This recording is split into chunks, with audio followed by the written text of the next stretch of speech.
আমরা খতিবরা জুমার আলোচনা রেডি করি জুমার আগ মুহূর্তে। তবে দুঃখজনকভাবে সত্য হলো আমরা এই জুমার আলোচনাগুলো রেডি করতে পারিনি। এমন এক হৃদয় বিদারক ঘটনা আমাদের সামনে ছিল গতকাল থেকে, যে আমরা মানসিকভাবে খুবই বিপর্যস্ত একটা সময়ের মধ্যে পার করতেছি। এমন একটা সময় যাচ্ছে যে দেশের সব মানুষ হয়তো মৃত্যু না হয় জীবন দুইটার মাঝখানে বসবাস করতেছে, হয়তো বাঁচবে না হয় মরবে। আর আমাদের ইমামরা আমরা এমন একটা সময় পার করতেছি ঈমান এবং কুফুরের মাঝখানে। পা স্লিপ কাটলেই কুফুরের মধ্যে চলে যেতে হবে, আর যদি অটল অবিচল নিজের জানকে বাজি লাগাইতে পারি তো আমরা ঈমানের উপরে থাকতে পারবো বলে বিশ্বাস করি। এই দোটানার মাঝখান থেকে আমরা নিজেরা নিজেদেরকে সেভ রাখা এবং জাতিকে সঠিক পথ দেখানো, দুটোটাই আমাদের জন্য একটা চ্যালেঞ্জ। সাধারণ মানুষের জন্য চ্যালেঞ্জ একটা, সেটা হচ্ছে বাঁচা মরার লড়াই। যদি ঘরের মধ্যে দরজা বন্ধ করে রাখেন তাহলে হয়তো আপনি নিরাপদ থাকতে পারেন, কিন্তু অধিকার আদায়ের নামে যদি আপনি রাস্তায় নামেন তো আপনার জীবনকে আপনার হাতে বাজি লাগায় তারপরে নামতে হবে। এটা হচ্ছে একপাক্ষিক একক সিদ্ধান্ত, ব্যক্তিকেন্দ্রিক। আর আমরা আমাদের জায়গা থেকে যেমনিভাবে মানুষের নিরাপত্তা, দেশের নিরাপত্তা বিবেচনা করতে হয়, এমনিভাবে ইসলাম এবং ঈমান এবং কুফরের বিষয়গুলোও বিবেচনায় রাখতে হয়। জীবন যেহেতু আল্লাহ তাআলা দিয়েছেন, মরণও আল্লাহ তাআলা লেখা রাখছেন। আল্লাহ সূরা মুলকের মধ্যে বলেন, আল্লাযী খালাকাল মাউতা ওয়াল হায়াতা লিয়াবলুয়াকুম আইয়ুকুম আহসানু আমালা, যে মানুষের মৃত্যু এবং হায়াত দুটোটা আমি আল্লাহ সৃষ্টি করছি। আল্লাহ বলার ক্ষেত্রে সর্বপ্রথম বললেন আমি মৃত্যু সৃষ্টি করছি, তারপরেই একজনের হায়াত আমি সৃষ্টি করছি, কতদিন থাকবে কতদিন বাঁচবে। মৃত্যুর কথা আল্লাহ তাআলা শুরুতে কেন আনলেন? যে তোমার হায়াত নিশ্চিত হতেও পারে নাও হতে পারে, তবে মৃত্যুটা সবার নিশ্চিত। মায়ের গর্ভ থেকে সবাই জীবিত অবস্থায় আসে না, অনেক বাচ্চা মৃত অবস্থায়ও পৃথিবীতে আসে। এতে বোঝা যায় জন্মলাভ, হায়াত তোমার থাকতেও পারে নাও থাকতে পারে, তবে মৃত্যু এমন একটা জিনিস, এটা অনিবার্য, এটা তোমার নিতেই হবে। এই জন্য আল্লাহ তাআলা সর্বপ্রথম বলছেন খলাকল মাউত, আমি মৃত্যুকে সৃষ্টি করছি। এরপর ওয়াল হায়াত, এই দুইটা জিনিসকে কেন সৃষ্টি করছি? লিনাবলুয়াকুম আইয়ুকুম আহসানু আমালা, আমি তোমাদেরকে পরীক্ষা করব যে তোমাদের মধ্য থেকে উত্তম আমল কে করে।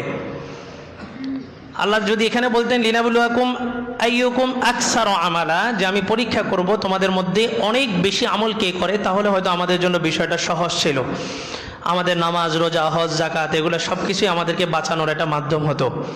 কিন্তু আল্লাহ শব্দ চয়ন করলেন আইয়ুকুম আহসানু আমালা, আমল অল্প হোক কিন্তু আমলটা কি হইতে হবে? সুন্দর হইতে হবে। রাসূল বলেন আখলিস দীনাকা ইয়াকফিকাল আমালুল কলিল, তোমার দিনকে তুমি খাঁটি করো। দিনকে খাঁটি করার মানে হচ্ছে বিধর্মীদের সমস্ত বিষয় থেকে তোমার দিনকে তুমি খাঁটি করো। বলে যে খাঁটি, খাঁটি মানে কি? 100% নির্ভেজাল, এটাকে বলা হয় খাঁটি। যেটার মধ্যে ভেজাল থাকে ওটাকে কখনোই খাঁটি বলা হয় না। আল্লাহ বলছেন, রাসূল বলেন যে তোমার দিনকে তুমি খাঁটি করো। ইখলাস মানে সমস্ত ত্রুটি থেকে তুমি পরিপূর্ণ করো। ইয়াকফিকা, এটা তোমার জন্য যথেষ্ট হয়ে যাবে। আল আমালুল কলিল, একদম সামান্য আমল। এই সামান্য আমলটা এমনও হতে পারে 5 টাকা দান করছেন কাউকে আল্লাহর জন্য, এটাও আপনার নাজাতের জন্য যথেষ্ট হতে পারে। অথবা এই আমালুল কলিল দ্বারা উদ্দেশ্য একটা সেজদা, যে সেজদাটা শুধুই মাত্র আপনি আল্লাহর জন্য দিছেন। অথবা এমন হতে পারে যে আপনার মসজিদে আসা, এই আশাটা শুধুই মাত্র আল্লাহর জন্য করছেন। এই সব কিছু মিলে আমালুল কলিল, অল্প আমল, তবে আমলটা আইয়ুকুম আহসানু আমালা, সর্বোত্তম পদ্ধতি, সবচেয়ে সুন্দর পদ্ধতিতে হইতে হবে। এটা হচ্ছে আমাদের পরীক্ষা। তাহলে আমল অনেক করব, অনেক বেশি করব, অনেক বেশি নামাজ পড়ব, এটা গুরুত্বপূর্ণ নয়। তার চাইতে বেশি গুরুত্বপূর্ণ হলো আমরা যতটুকুই ইবাদত করব, ইবাদতটা যেন আমাদের সুন্দর হয়, রাসূলের পদ্ধতিতে হয়। হাসরের মাঠে 120টা কাতার হবে। রাসূল বলেন 80টা কাতার আমি মুহাম্মদকে দেওয়া হবে, বাকি 40টা কাতার আদম আলাইহিস সালাম থেকে নিয়ে ঈসা আলাইহিস সালাম পর্যন্ত সমস্ত নবীর উম্মতদের মধ্যে বন্টন করা হবে। রাসূল বলেন তাজাওয়াজুল ওয়াদুদাল ওয়ালুদ ফাইন্নী মুফাখিরুম বিকুমুল উমাম, তোমরা এমন নারীদেরকে বিবাহ করো যেই নারীরা বংশীয়ভাবে অধিক বাচ্চা প্রসব করতে পারে, এমন নারীদেরকে বিবাহ করো। অথবা এটার আরেকটা অর্থ হইতে পারে তোমরা অধিক বিবাহ করো, কারণ কি? ফাইন্নী মুফাখিরুম বিকুমুল উমাম, হাসরের মাঠে আমি মুহাম্মদকেই দেওয়া হবে 80টা কাতার। এই 80 কাতারের আমি উম্মত নিয়ে বাকি নবীদের উপর আমি গর্ব করব, আমি মুহাম্মদ গর্ব করব। তো আমাদের এই আমলের পদ্ধতি যদি সঠিকভাবে হয়, রাসূলের দেওয়া পদ্ধতিতে যদি হয়, তো এটার মধ্যে দুনিয়ার শান্তি এবং আখেরাতের একটা ছোট্ট চিত্র। এই 80টা কাতার রাসূলের হবে, কাতারগুলো সারিবদ্ধ থাকবে। হঠাৎ করে অ্যানাউন্সমেন্ট দেওয়া হবে, এলান করা হবে যে হাউজে কাউসারের পাশে মুহাম্মদ সাল্লাল্লাহু আলাইহি ওয়াসাল্লাম বসা আছেন, ওনার উম্মতরা যেন হাউজে কাউসার থেকে পানি পান করে। আর হাউজে কাউসার এমন একটা কূপ, এটা শুধুই মাত্র মুহাম্মদ সাল্লাল্লাহু আলাইহি ওয়াসাল্লামকেই দেওয়া হয়েছে, ওনার একটা বিশেষ মর্যাদা এবং মর্যাদা। আল্লাহ বলেন, ইন্না আতাইনাকাল কাউসার, আমি আপনাকে কাউসার দিয়েছি। যখন মানুষ রাসূলের বংশ নিয়ে কথা বলছে, ইন্না শানিয়াকা হুয়াল আবতার, যারা রাসূলকে নির্বংশ বলছে, তখন আল্লাহ রাসূলকে আল্লাহ তাআলা সান্ত্বনা দেওয়ার জন্য বললেন যে আমি আপনাকে হাউজে কাউসার দান করছি। এই হাউজে কাউসারের পানি যে পান করবে, হাসরের মাঠটা একদিন, বিচারের এক দিবস, একদিন হবে 50 আলফা সানাতিন মিম্মা তাউদ্দুন, যেটা 50,000 বছরের সমান, শুধুমাত্র একদিন। এই একদিনের পরে আখেরাতের প্রত্যেকটা দিন দুনিয়ার হিসাবে 1000 দিনের সমান হবে। শুধু হাসরের মাঠটা হবে 50,000 বছর। আর এই কেয়ামতকে কেয়ামত বলা হয়, এই 50,000 বছর পর্যন্ত কোনো মানুষ তার 5টা প্রশ্নের জবাব দেওয়া ছাড়া তার কদম এক বিন্দু পরিমাণ জায়গা থেকে নড়াইতে পারবে না। 50,000 বছর প্রত্যেকটা মানুষ দাঁড়ানো থাকবে। আরবিতে দাঁড়ানোকে কেয়াম বলা হয়, আর সবাই যেহেতু দাঁড়ানো থাকবে, ওই হাসরের মাঠকে কেয়ামত বলা হয়। কোনো মানুষ বসতে পারবে না। মুসলিম শরীফের হাদিস, রাসূল বলেন 5টা প্রশ্ন হবে। আন হায়াতিহি ফিমা আফনাম, পুরা জীবন, 60-70 বছরের পুরা জীবন সম্পর্কে আল্লাহ তাআলা একটা মেজারমেন্ট দিবেন। এভারেজ গড় হিসাব করে আল্লাহ জিজ্ঞেস করবেন, তোমার এই পুরা জীবন তুমি কোথায় কাটাইছো? শৈশবে চলে যায় 20 বছর, শৈশব, কৈশোর, যৌবন, 5টা ধাপের প্রশ্ন করা হবে। পুরা হায়াতের ম্যাক্সিমাম সময় তুমি কোথায় কাটাইছো? 50 বছর হায়াত পাইছো, তো বলো তুমি কি আমার ইবাদত 25 বছর করছো? দ্বিতীয় প্রশ্ন থাকবে, ওয়া আন শাবাবিহি ফিমা আবলাম। আজকের আমার মূল আলোচ্য বিষয় এই জায়গাটাতেই। এই 5টা প্রশ্নের একটা প্রশ্ন থাকবে, যুবক বলো তোমার এই 80 বছরের হায়াত দিছি, 100 বছরের হায়াত দিছি। অন্যান্য উম্মতের ব্যাপারে বলা হবে যে 500 বছর, 1000 বছর হায়াত দিছি। আমাকে শুধুমাত্র কোট কইরা ওই তোমার যৌবনকালের যে যৌবনের শক্তিটা ছিল, এই যৌবনকাল তুমি কোথায় খরচ করছো এটা আমাকে বলো। বৃদ্ধ বয়সে তো তুমি অপারক, মসজিদে আসতেই হবে। জোহরে আসছো, আসর পইরা তারপরে গেছো, মাগরিবে আসছো, ঈশা পইরা গেছো, এটা তো বৃদ্ধ বয়সে তুমি অপারক হয়ে আমার কাছে আসছো। কিন্তু তোমাকে যখন আমি যৌবনের শক্তি দিছিলাম, যখন তোমার সব কিছু ছিল, চাইলেই যে কোনো কিছু করতে পারতাম, মুহূর্তের মধ্যে সব কিছু তোলপাড় করে দিতে পারতা, পুরা সমাজের নেতৃত্ব তোমার হাতে ছিল। বলো যুবক, তুমি তোমার যৌবনকাল কোথায় খরচ করছো? আল্লাহ রাসূল বলেন, সাবাতুন ফি যিল্লিহি ইয়াওমা লা যিল্লা ইল্লা যিল্লুহ। এই হাসরের মাঠের যেখানে দাঁড়াবে মানুষ, এই দাঁড়ানোর জায়গাটা হবে তামা, পুরা হাসরের মাঠটা তামা। সংক্ষেপে চিত্রটা দেখেন, এই পুরা পৃথিবীটা হবে হাসরের মাঠ। আরাফার ময়দান যেটা, এটা হবে বিচার দিবস, বিচারের স্টেজ, যেখান থেকে বিচার পরিচালনা করা হবে। আল্লাহ তাআলা যে আরশে আজিম নামবে দুনিয়াতে, এটা হবে আরাফার ময়দান। এই কারণে সূরা হজের শুরুতে আল্লাহ তাআলা কিয়ামতের আলোচনা আনছিলেন। সেখানে সমস্ত মুফাসসিরিন কেরাম বলছেন, হজের আলোচনার সাথে কিয়ামতের সম্পর্ক হলো, আরাফা এমন একটা জিনিস, আল হাজ্জু আল আরাফা। আল্লাহ রাসূল বলেন, যে ব্যক্তি হজে গেল, আরাফার ময়দানে অবস্থান করলো না, তার হজই হবে না। আর আরাফার ময়দানটা হজের মধ্যে সবচেয়ে গুরুত্বপূর্ণ। আর এই আরাফার ময়দানই এমন ময়দান, যেই ময়দানে সর্বপ্রথম আদম এবং হাওয়া আলাইহিস সালাম একত্রিত হয়েছিলেন। আরাফা, আরাফা শব্দের অর্থ হচ্ছে পরিচয়, পরিচিতি। আরাফা শব্দটা আরবি। আমাদের বাবা এবং মা দুজন যেহেতু এখানে একত্রিত হয়েছেন, এই কারণে এই ময়দানটার নাম রাখা হয়েছে আরাফা। যেই পাহাড়ের সাথে একত্রিত হয়েছেন, ওই পাহাড়ের নাম রাখা হয়েছে জাবালে রহমত, যেখানে প্রতিনিয়ত রহমত বর্ষণ হয়, যে পাহাড়ের উপর দাঁড়ায় রাসূল বিদায় হজের ভাষণ দিয়েছিলেন। তো আরাফার ময়দানটা হবে বিচার দিবস, স্টেজ। আর এই পুরা পৃথিবীটা হবে হাসরের মাঠ। আর এই হাসরের মাঠের চতুর্দিকে হবে জাহান্নাম, জাহান্নামের চতুর্পাশে হবে জান্নাত, জান্নাতে যাওয়ার রাস্তা হবে পুলসিরাত, যেটা কিসের উপর দিয়ে থাকবে? জাহান্নামের উপর দিয়া। পুলসিরাত কিসের উপরে থাকবে? জাহান্নামের উপর। এই আল্লাহ বলেন, ওয়ামতাজুল ইয়াওমা আইয়ুহাল মুজরিমুন, একটা ডাক দিবেন যে অপরাধীরা, তোমরা দুনিয়ার জমিনে একসাথে বিচরণ করার সুযোগ পাইছো, কিন্তু আজকে অপরাধীরা কি হয়ে যাও? আলাদা হয়ে যাও। ভলেন্টিয়ার থাকবেন, সবার একটা নেম প্লেট এখানে ঝুলানো থাকবে। নেম প্লেটের মধ্যে প্রত্যেকের নাম্বার দেওয়া থাকবে তার আমল অনুপাতে। 5 নাম্বার থাকবে, 5 নাম্বার অনুযায়ী যারা ফেল করবে প্রত্যেককে আলাদা করে ফেলা হবে, যারা অপরাধী। বিচার দিবস একদম সহজ সংক্ষেপে বিচার হবে। 50,000 বছর উম্মত অস্থির হইয়া দৌড় দিবে আদম আলাইহিস সালামের কাছে, বলবে আপনি আল্লাহকে বলেন জান্নাত হোক জাহান্নাম হোক, একটা ফয়সালা তো হয়ে যাবে, তবে বিচারটা যেন শুরু করে। পরীক্ষার ফলাফল ঘোষণা হওয়ার আগে এরকম একটা অস্থিরতা কাজ করে যে ফেল করি আর পাস করি, ফলাফলটা এসে গেলে নিশ্চিন্ত। কিন্তু ফলাফল প্রকাশ পাওয়ার 7 দিন, যত দিন যায় তত প্রেশার বাড়ে। আর আছে 6 দিন, আর আছে 5 দিন, আর আছে কি হয় কি হয় কি হয়। আদম আলাইহিস সালাম বলবেন যে আমার তো একটা পা স্লিপ খাইছে, জান্নাতে একটা কাজ করছি যে কাজের কারণে আল্লাহ তাআলা আমাকে জান্নাত থেকে দুনিয়াতে পাঠিয়ে দিয়েছেন। আমি আল্লাহর সামনে যে সুপারিশ করব আমার ওই অবস্থানটা নেই।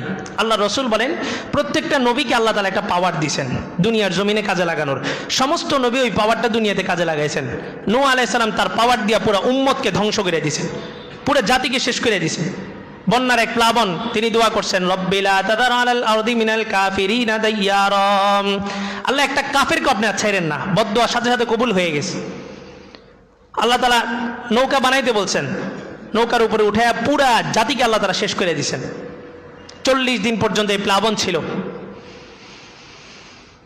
সমস্ত নবী তার ওই পাওয়ারটা দুনিয়াতে কাজে লাগাইছেন। মুহাম্মদ সাল্লাল্লাহু আলাইহি ওয়াসাল্লাম বলেন আমি আমার ওই পাওয়ারটা ধরে রাখছি, ওই পাওয়ার দুনিয়াতে কাজে লাগাইনি। আযাবের ফেরেশতা আসছে, তায়েববাসীদের বিপক্ষে আযাবের ফেরেশতা দুই পাশে আসছে। জিবরাইল আলাইহিস সালাম বললেন ইয়া রাসূলুল্লাহ, আপনার ডানে এবং বামে দুইটা টিম আসছে আযাবের ফেরেশতা, আপনি মুখে উচ্চারণ করতে হবে না, শুধু মাথার ইশারা দিবেন। এই ফেরেশতারা তায়েফের দুই পাশের পাহাড়গুলোকে এভাবে দিবে, ডলা দিবে, মাঝখানের সমস্ত জনগণগুলো একদম পিষ্ট হয়ে যাবে। আল্লাহ রসুল যে জিব্রাইলের কথার এই গরম দেখা রাসূল অনুমান করতে পারছেন যে জিব্রাইল তো নিজের থেকে কথা বলে না, জিব্রাইলকে আল্লাহ পাঠাইছেন। তায়েববাসীদের আক্রমণ, রাসূলের রক্ত ঝরতে ঝরতে জুতা পর্যন্ত চলে আসছে। আল্লাহ তাআলা জিব্রাইলকে বললেন জিব্রাইল দ্রুত জমিনে যাও, ওই মুহাম্মাদের এক ফোঁটা রক্ত যদি জমিনে পড়ে, তা আমি যদিও প্রতিশ্রুত করছি কিয়ামত আমি অনেক পরে দিব, তবে মুহাম্মদ সাল্লাল্লাহু আলাইহি ওয়াসাল্লামের এক ফোঁটা রক্ত জমিনে পড়বে, আজকেই আমি জমিনকে লন্ডভন্ড করে দিব। জিবরাইল আলাইহিস সালাম আসলেন, রক্তকে জুতার সাথে আটকায় দিলেন, জমিনে পড়তে দেন নাই। আযাবের ফেরেশতা এসে হুঙ্কার দিলেন। আল্লাহ রসুল দেখলেন যে আল্লাহ তাআলা গুসসা হয়ে গেছেন। রাসূল হাত উঠাইছেন, বললেন আল্লাহুম্মা ইন্নী আশকু বাসি কুওয়াতা দুআফি, আয় আল্লাহ আমি আমার শিকায়াত করতেছি, আমার উপস্থাপনার শিকায়াত করতেছি, আমি সুন্দরভাবে তাদের সামনে প্রেজেন্টেশন করতে পারি নাই, তাদেরকে আপনি ধ্বংস করেন না। হতে পারে তাদের পরবর্তী কোনো না কোনো এক নসল, কোনো না কোনো এক প্রজন্ম আমার এই দিন গ্রহণ করবে, আমার উপর ঈমান আনবে। অথচ পাওয়ার ছিল। আবু তালেব এসে বলল ভাতিজা কি চাও? সম্পদ চাও? তো এই যে উহুদ পাহাড়ের দিকে তাকায় দেখো, এই পরিমাণ স্বর্ণের মালিক তোমাকে বানায় দিব। সুন্দরী নারী চাও? তো আরবের সবচেয়ে সম্ভ্রান্ত সবচেয়ে সুন্দরী রমণীগুলাকে তোমার বিছনায় পাঠায় দিব। ক্ষমতা চাও? তো পুরা মদিনার পুরা মক্কার ক্ষমতা তোমার হাতে চলে যাবে। শর্ত হলো তুমি শুধুমাত্র লা ইলাহা ইল্লাল্লাহর দাওয়াত দেওয়া বন্ধ করে দিবা। আল্লাহ রাসূল বললেন লাউ জুইলাতিশ শামসু আলা ইয়াদাইল ইয়ুমনা ওয়া লাউ জুইলাতিল কমারু আলা ইয়াদাইল ইউসরা, চাচা ওই সূর্যকে যদি আমার ডান হাতে দেন, চন্দ্রকে যদি আমার বাম হাতে দেন, আমি মুহাম্মদ যে দায়িত্ব নিয়ে আসছি এই দায়িত্ব থেকে এক চুল সম পরিমাণ আমি সরব না। আপনি কিসের স্বর্ণের কথা বলতেছেন, কিসের নারীর কথা, কিসের ক্ষমতার কথা? চাঁদ সূর্য যেটা সবচেয়ে বড় গ্রহ, এই সূর্যকে যদি আমার ডান হাতে এনে দেন, চাঁদকে যদি আমার বাম হাতে এনে দেন, আমি মুহাম্মদ আমার দায়িত্ব থেকে এক কদম সরতে পারি না। দায়িত্বের ব্যাপারে অটল ছিলেন, কর্তব্যের ব্যাপারে কর্তব্যনিষ্ঠ ছিলেন, কিন্তু যখন পাওয়ার আসছে আল্লাহর পক্ষ থেকে তখন উনি ওই পাওয়ারটা কাজে লাগান নাই। সমস্ত নবী থেকে উম্মত হতাশ হইয়া সর্বশেষ ঈসা আলাইহিস সালাম বলবেন যাও, এখন একজনই বাকি আছে মুহাম্মাদুর রাসূলুল্লাহ সাল্লাল্লাহু আলাইহি ওয়াসাল্লাম, তার কাছে যাও, সে ছাড়া আজকের এই দিবসে কেউ সুপারিশ করতে পারবে না। আল্লাহ বলেন মান যাল্লাযী ইয়াশফাউ ইনদাহু ইল্লা বিইজনি, আল্লাহ যাকে অনুমতি দিবেন সেই একমাত্র আল্লাহর সামনে সুপারিশ করতে পারবে। পুরা হাসরের মাঠের চিত্র দাঁড়াবে ইয়া নাফসি ইয়া নাফসি, একটা স্লোগান সবার মুখে চলতেছে। আল্লাহ রাসূল একদিন হযরত আম্মা জান আয়েশা রাদিয়াল্লাহু তাআলা কে বললেন ইউবাসুন নাসু হুফাতান উরাতা, মসজিদে হাদিস বর্ণনা করলেন যে কিয়ামতের মাঠে প্রত্যেকটা মানুষকে উলঙ্গ এবং নগ্ন পায়ে উঠানো হবে, নগ্ন দেহ এবং খালি পায়ে উঠানো হবে। রুমে যাওয়ার পর আম্মা জান আয়েশা রাদিয়াল্লাহু তাআলা আনহা বললেন ইয়া রাসূলুল্লাহ, আপনি যে হাদিস বললেন হাদিসটা 100% সত্য, তবে ইয়ারা বাদুনা বাদ, আমাদের একে অপরের লজ্জাস্থান দেখে ফেলবে না? লজ্জা কি পরিমাণ ছিল আম্মা জান আয়েশা রাদিয়াল্লাহু তাআলা আনহা, বলে যে আমাদের একজন আরেকজনের সতর দেখে ফেলবে না? রাসূল বলেন হাদা ইয়াউমুন আসিব ওয়া হাদা ইয়াউমুন শাদীদ, আয়েশা ওই দিবস এত কঠিন হবে, ওই দিবস এত ভয়ঙ্কর হবে, মানুষ নিজের কার লজ্জাস্থানের দিকে তাকাবে? সবাই মুখে চলতে থাকবে ইয়া নাফসি ইয়া নাফসি। শোনো, দুইটা চিত্র তোমার সামনে তুলে ধরি। জালিলুল কদর নবী, সবচেয়ে বেশি রাগী নবী ছিলেন মুসা আলাইহিস সালাম, যার উপাধি ছিল কালিমুল্লাহ, যিনি যখন তখন আল্লাহর সাথে কথা বলতে পারতেন। ওই মুসার এক চিত্র তোমাকে আমি দেখাচ্ছি। আমার কাছে কেমন যেন আমি দেখতেছি মুসা ওয়াহুয়া মুতালাফফিফুম বিউমুদিল আরশ ওয়াহুয়া ইয়াবকি ইয়াকুলু সাল্লিম রাব্বি সাল্লিম। আমি ওই চিত্র হাসরের মাঠে দেখতেছি যে মুসা আল্লাহ তাআলার আরশের একটা খুঁটি ধইরা জড়ায় ধইরা চিৎকার করে বলতেছে, লা আসআলুকা উম্মি ওয়ালা আসআলুকা উখতি। আল্লাহ, আজকে আমি আমার মায়ের সুপারিশ চাই না, আমার বোনের ব্যাপারেও কিছু চাই না। রাব্বি সাল্লিম সাল্লিম, এ আল্লাহ আপনি আমাকে বাঁচান, আমাকে বাঁচান। তুমি মুসার কথা শুনছো, আম্মা জান আয়েশার চোখে পানি। আল্লাহ রসুল আরেকটু আগে বেড়ে বললেন, মুসা তো নবী, মুসা তো মানুষের কাতারে। এবার শোনো, সবচেয়ে আকরাবুল মুকাররাবিন, সমস্ত মাখলুকের মধ্যে সবচেয়ে নৈকট্যতম মাখলুক ফেরেশতা, আর ওই ফেরেশতাদের মধ্যে আরো বেশি নৈকট্য হচ্ছে হযরত জিবরাইল। আমি জিবরাইলকে দেখতেছি, কাআন্নী আনজুরু জিবরাইল ওয়া হুয়া মুতালাফফিফুম বিউমুদিল আরশ। জাহান্নামের যখন টাইনা আনা হবে, জাহান্নামের চিৎকারের আওয়াজ শুই না, জিবরাইল আল্লাহর খুঁটি ধইরা জোরে এক চিৎকার দিবে, আল্লাহ রব্বি সাল্লিম রব্বি সাল্লিম, আল্লাহ আমাকে বাঁচান, আমাকে বাঁচান। পুরা হাসরের মাঠ রব্বি নাফসি ইয়া নাফসি ইয়া নাফসি করতে থাকবে। আর সেদিন পুরা স্রোতের বিপরীত একটা আওয়াজ আসবে, হাসরের মাঠের এক প্রান্ত থেকে সেজদারত একজন লোকের একটা আওয়াজ আসবে। ওই আওয়াজটা পুরা স্লোগানটাকে থামায় দিবে। আওয়াজটা আসবে, ইয়া উম্মতি ইয়া উম্মতি। মুহাম্মদ সাল্লাল্লাহু আলাইহি ওয়াসাল্লাম সেজদায় পড়া আল্লাহকে বলবেন যে, আল্লাহ আমাকে একটা পাওয়ার দিয়েছিলেন দুনিয়াতে, আমি এটা কাজে লাগাই নেই, আজকে এই পাওয়ারটা আমি কাজে লাগাইতে চাই। জিবরাইল আলাইহিস সালাম আসছিলেন হেরা গুহায়, যখন রাসূল আত্মহত্যা করতে চাইছিলেন ওহী বন্ধ থাকার কারণে, জিবরাইল আইসা সূরা দোহার 11টা আয়াত আল্লাহ রাসূলের সামনে তেলাওয়াত করছেন। ওয়াদ-দুহা ওয়াল-লাইলি ইযা সাজা, আল্লাহ তাআলা অনেকগুলো বিষয়ের কসম খাইছেন। মা ওয়াদ্দাআকা রাব্বুকা মা ক্বালা, আপনার রব আপনাকে একাকী ছেড়ে দিবে না। ওয়ালা সাউফা ইউতিকা রাব্বুকা ফাতারদা, মুহাম্মদ শুনেন, এটা একটা পরীক্ষা চলতেছে, অচিরেই আপনার রব আপনাকে এই পরিমাণ দিবেন, এত দিবেন, এত দিবেন, ফাতারদা, আপনি আপনার রবের উপরে খুশি হয়ে যাবেন। জিবরাইল তেলাওয়াত চলতেছে, ওয়ালা সাউফা ইউতিকা রাব্বুকা ফাতারদা আলাম ইয়াজিদিকা। আল্লাহ রাসূল জিবরাইলকে থামাইলেন, জিবরাইল থামো। জিবরাইল বলে যে আমার ওহী এখনো শেষ হয় নাই, আয়াত আরো 6টা বাকি আছে।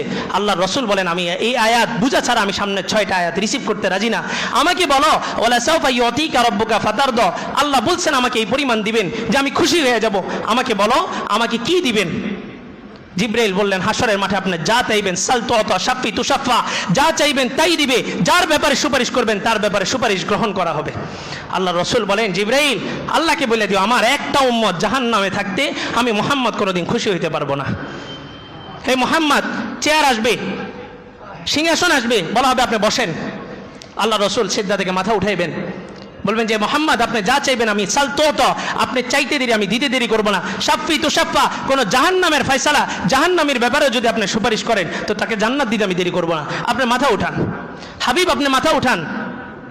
মালিক ইয়াউমিদ্দিন, এই দিবসের মালিক আমি, আর আপনি হচ্ছেন হাকিম ইয়াউমিদ্দিন, এই দিবসের ফয়সালাকারী। আপনি যার ব্যাপারে ফয়সালা করবেন তার আমলনামা অনুযায়ী তার যদি জাহান্নাম অবধারিত থাকে, মুহাম্মদ আপনার সুপারিশের কারণে আমি তাকে জান্নাত দিয়ে দিব, কারণ আমি মালিক, আমি মালিক, আপনি হাকিম। মাথা উঠান, চেয়ারে বসেন। একদিকে আল্লাহর আদেশ, আরেকদিকে ভয়।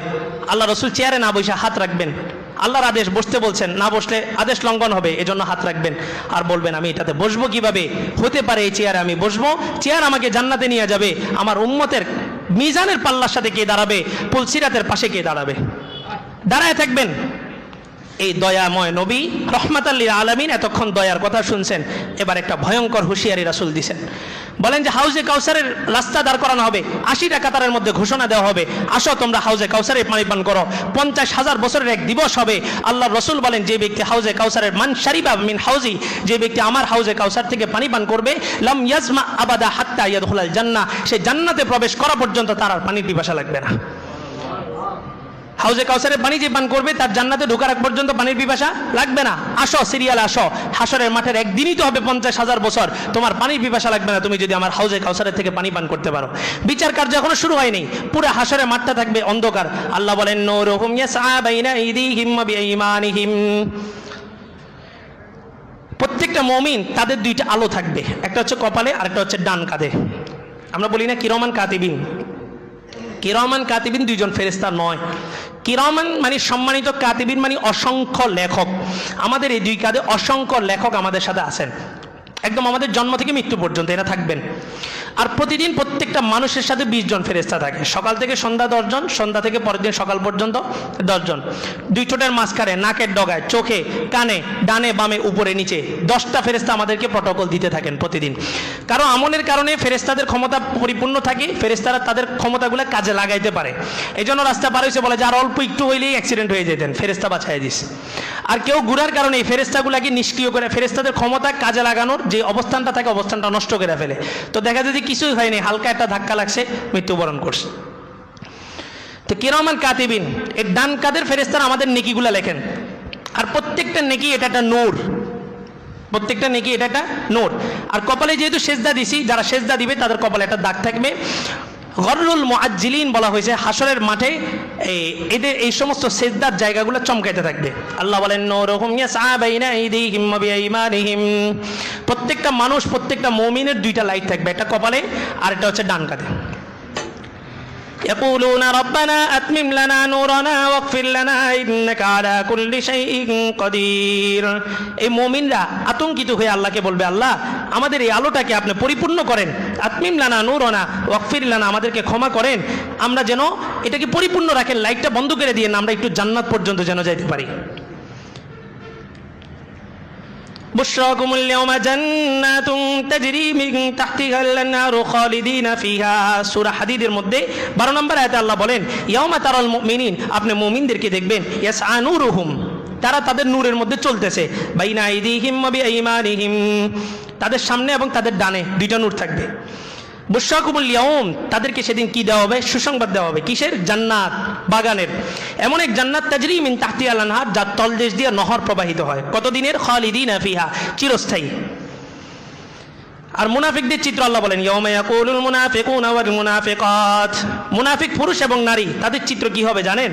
তারা বলবে লিল্লাযিনা আমানু, যারা ঈমান আনছে তাদেরকে বলবে, উনজুরুনা নাকতাবিস মিন নূরিকুম, আমাদের দিকে একটু লক্ষ্য করো না, তোমাদের তো আলো আছে, তোমরা তো যেতে পারবা, আমাদের দিকে একটু লক্ষ্য করো, একটু আস্তে আস্তে হাঁটো, আমরা তোমাদের পিছনে পিছনে যাই।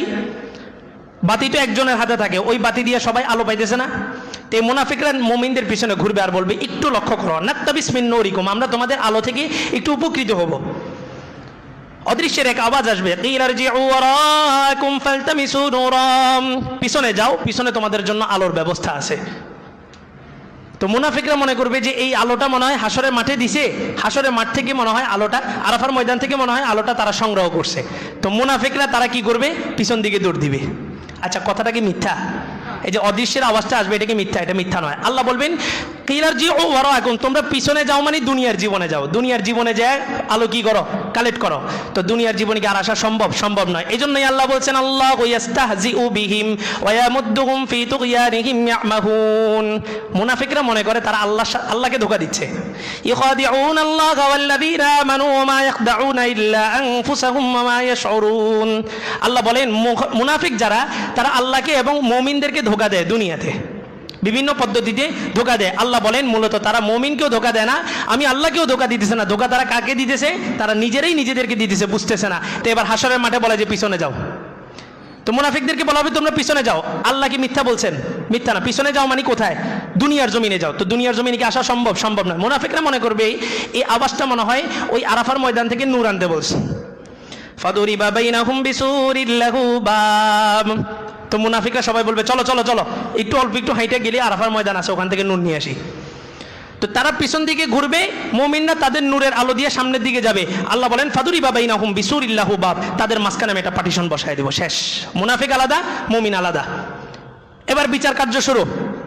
আল্লাহ রসুল বলেন যে হাউজে কাউসারের দিকে আসার জন্য বলা হবে।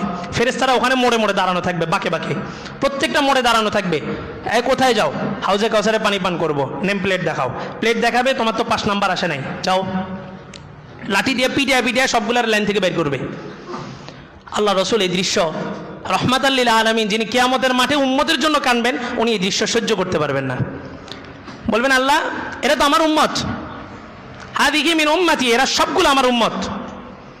আল্লাহ বলবেন, আপনি জানেন না এরা আপনি আসার পরে আপনার দ্বীনের মধ্যে কত কিছুর পরিবর্তন আনছে।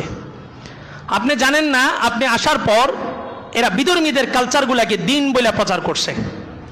তখন এই রহমাতাল লিল আলামিন নবী রহমত, রহমতের নবী জোশের মধ্যে এসে যায় বলবেন সহকন সহকন দূর হও, মান বাদ্দালা বাদি, মান বাদ্দালা দীনি বাদি মিন বাদি, যারা আমার পরে আমার দ্বীনকে যারা বিকৃত করছে এরা এই লাইন থেকে দূরে সরো। আমি এই দ্বীনের জন্য রক্ত ঝরাইছি, কারবালার প্রান্তরে আমি রক্ত ঝরাই, আমার নাতি হোসাইন রক্ত ঝরাইছে, আমার পরিবার রক্ত ঝরাইছে, এই দ্বীনের জন্য ১৬ লক্ষ সাহাবী পৃথিবীর আনাচে কানাচে তাদের কবর রচনা করছে। তুমি এই দ্বীনকে কিভাবে ধ্বংস করলা? যেটা দিন নয় সেটাকে দিন বলা, আর যেটা দিন সেটাকে বদ্দিন বলা, দোনোটাকে বলা হয়েছে বেদাত। আর বেদাতীদের ঠিকানা কোথায়? জাহান্নাম। তে রহমাতাল লিল আলামিন দয়ার নবী, এতক্ষণ পর্যন্ত দয়ার আলোচনা, এই নবীর কণ্ঠে তখন হুঙ্কার বজ্রধ্বনি গর্জে উঠবে, সহকন সহকন দূর হও, লাইন থেকে বের হও, যারা আমার পরে আমার দ্বীনকে বিকৃত করছো তারা আজকে হাউজে কাউসারে পানি পান করতে পারবে না। আল্লাহ আকবার। কবরে রাখা হবে 3 প্রশ্ন কবরের। আবু দাউদের হাদিস আসছে 4টা প্রশ্ন করা হবে। 3টা প্রশ্নের পরে বেসিক কমন একটা প্রশ্ন সবাইকে করা হবে যে কোথা থেকে জানছো, এটা কোথা থেকে জানছো, এই 3টা প্রশ্নের জবাব যে এটা কোথা থেকে জানছো, 4র্থ প্রশ্ন এটা করা হবে। দ্বিতীয় প্রশ্ন যেটা মান নবিয়ুক মা দিনুক ওমান নবিয়ুক, তোমার নবীকে, ওই জায়গায় মুসলিম শরীফের হাদিস আসছে আল্লাহর রসুলকে দেখানো হবে আর বলা হবে মান হাযার রাজুল আল্লাযী বুইসা ফীকুম নাবিয়্যা, মান হাযার রাজুল, এই লোকটাকে আল্লাযী বুইসা ফীকুম, যাকে তোমাদের মধ্যে পাঠানো হয়েছিল। তো প্রশ্নের উত্তর তো সবার মুখস্থ, আমরা বলে দিব কি ইনি হচ্ছেন মুহাম্মদুর রাসূলুল্লাহ সাল্লাল্লাহু আলাইহি ওয়াসাল্লাম। কিন্তু এরপরে আরেকটা ঘটনা ঘটবে, মুহাম্মদ সাল্লাল্লাহু আলাইহি ওয়াসাল্লামকে জিজ্ঞেস করা হবে মান হাযার রাজুল আল্লাযী উতিয়া উম্মাতাক, বলেন একে যে আপনার উম্মত দাবি করতেছে। এক পক্ষ থেকে তো আমি সার্টিফিকেট দিয়ে দিলাম ইনি আমার রসুল, অন্য পক্ষে রাসূলকে জিজ্ঞেস করা হবে যে এই লোকটাকে যে আপনার উম্মতের দাবি করতেছে। তো রাসূল সর্বপ্রথম তাকায়া দেখবেন রাসূল কি আমাদেরকে দেখছেন নাকি, দেখেন নাই, সেজদার দাগ আছে কিনা দেখবে, গররুল মুআজ্জিলিন ওযুর অঙ্গ প্রত্যঙ্গ চমকাই দিয়েছে কিনা দেখবে, মুখের মধ্যে সুন্নত আছে কিনা দেখবে। এরপরে যা রাসূল স্বীকৃতি দিবে যে হ্যাঁ এ আমার উম্মত দাবি করতেছে, আসলেই সে প্রকৃতপক্ষে আমার উম্মত, তারপরে যে আপনার হাসর নাসরে ফয়সালা হবে। তো এই জন্য আমল অনেক করতে হবে না, বিশুদ্ধ আমল অল্প করলেও চলবে, অল্প করলেও চলবে, কিন্তু আমলটা কি হইতে হবে? বিশুদ্ধ হইতে হবে। আল্লাহ, এটা প্রাসঙ্গিক আলোচনা, এত দূর গেলাম। আসলে জুমার কোনো প্রস্তুতি নিয়ে আজকে আসার মতো বসার মতো সুযোগ হয়নি। যে এক মর্মান্তিক ঘটনা গতকাল বাংলাদেশে ঘটছে, এরপরে কোনো মানুষ আমরা জীবিত আছি, আমরা নিরাপদে আছি, এই দাবি করাটা আমাদের জন্য নির্বোধ। নির্বোধ দাবি করতে পারে যে আমরা জীবিত আছি, আমরা এখনও নিরাপদে আছি। প্রকৃতপক্ষে বুদ্ধিমান হাদির বুলেটেই আহত হয়েছে। যারা বুদ্ধিমান, যারা দেশপ্রেমী, যারা ইসলামকে ভালোবাসে, হাদিকে যেদিন বুলেট মারা হয়েছে সেদিনই আমরা সবাই আহত হয়ে গেছি। আর হাদি মারা গেছে এই শব্দটা বলা যাবে না, হাদি শহীদ হয়েছে। ওয়ালা তাকুলু ফি সাবিলিল্লাহি আমওয়াত বাল আহইয়াউন ইনদা রাব্বিহিম ইরযাকুন বাল আহইয়াউন ওয়ালাকিন লা তাশউরুন। 2 আয়াত আল্লাহ 2 ধরনের কথা বলছেন যে মনে রেখো যারা আল্লাহর রাস্তায় শহীদ হয়, মৃত্যুবরণ করে, তাদেরকে তোমরা মৃত বলো না, তারা শহীদ। বা লাহিয়াউন ইনদা রাব্বিহিম ইরযাকুন, বরং তারা আল্লাহর কাছে রিজিক প্রাপ্ত। ওয়ালাকিন লা তাশউরুন, তোমরা হয়তো এটা বুঝতেছো না।